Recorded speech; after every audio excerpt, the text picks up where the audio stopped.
ધૂણવું એ ધાર્મિક નથી, માનસિક સમસ્યા છે. ધૂણવું એટલે શું? પડમાં માતાજી આવવા? ધૂણવું એટલે શું? વળગાડ? ડોક્ટરના કહેવા પ્રમાણે ધૂણવું એટલે મેડિકલની ભાષામાં ડિસોસિએટિવ ડિસઓર્ડર કહેવામાં આવે છે. ધૂણવું એ ફક્ત એક રોગ છે. ધૂણવું એટલે વ્યક્તિને પોતાની કોઈ અધૂરી ઈચ્છા બાકી રહી ગયેલી હોય. ધૂણવું એટલે કોઈ વાત કહેવી હોય જે ન કહી શકતો હોય, ત્યારે મગજનો એક ભાગ બોડી પર હાવી થઈ જાય છે અને બોડી બધું જ બોલવા લાગે છે.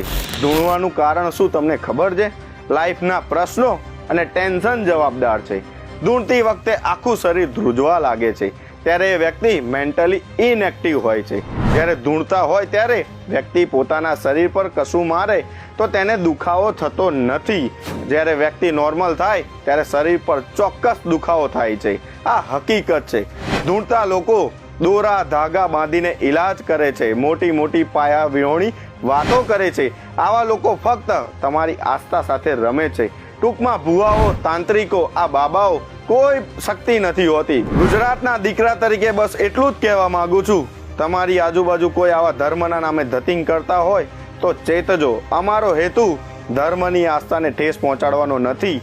જો અંધશ્રદ્ધાના નામે પાખંડીઓ ધતિંગ કરતા હોય તો તેમને જેલ હવાલે કરજો.